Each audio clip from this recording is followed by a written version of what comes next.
In this episode of Pennsylvania Oddities, we explore the ruins of a century-old farm, visit a yellow fever graveyard dating back to 1792, and make an unusual discovery: lost and forgotten grave markers at the bottom of a stream. Situated in Lac Township, this 168-acre parcel of land once belonged to Dyson Vaughn, a Juniata County farmer who lived here in the 19th century.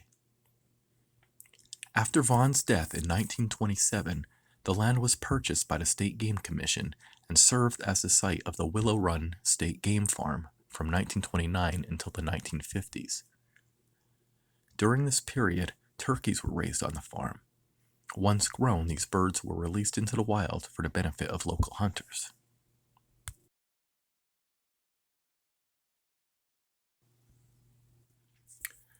Sifting through trash is an excellent way to determine the age of a historical site. This abandoned farm structure yielded fragments of a bottle marked Dr. S.B.H. and Company, which could only refer to Samuel Brubaker Hartman, who produced patent medicine from 1885 until his death in 1918. Dr. Hartman, best remembered as the inventor of the snake oil medicine known as Peruna, was born in nearby Harrisburg in 1830. Another bottle fragment marked National Remedy Company, which existed between 1884 and 1912, suggests that this building is well over a century old.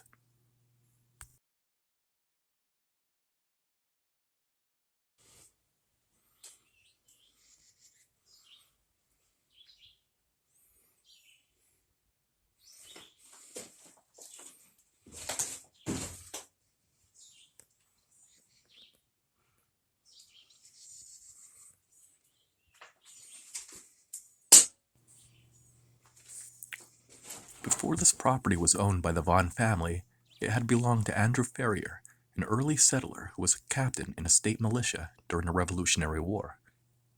Ferrier erected several grist mills in the area. About a quarter-mile beyond the site of the Vaughn farmhouse, on a wooded hillside, several crude stones mark the final resting place of Captain Ferrier and his family.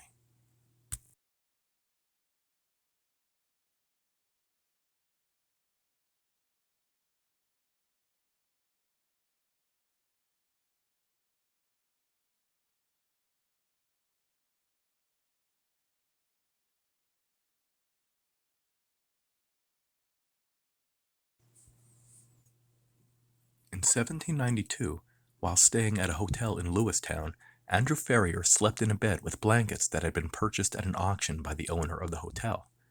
As it turned out, the blankets had originally belonged to a person from Philadelphia who had died of yellow fever. Captain Ferrier contracted the disease, and when he returned home, infected his wife and children, along with several employees of the grist mill. They died within days of each other. The Ferrier family cemetery was lost until 1974, when it was rediscovered by the Juniata County Historical Society, who was kind enough to provide me with a copy of the original field notes, which shows that a farm building stood a few feet away at the time of the 1974 investigation.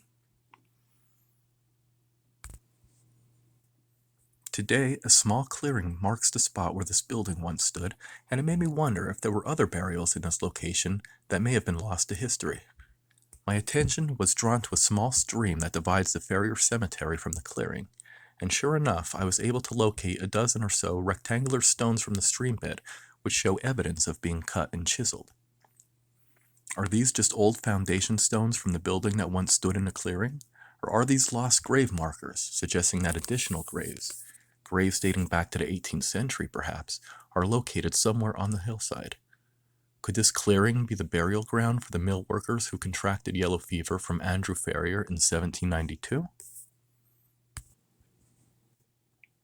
Perhaps someday, with further research, this intriguing mystery will be solved. Until then, the Ferrier family cemetery in Juniata County will remain one more Pennsylvania oddity.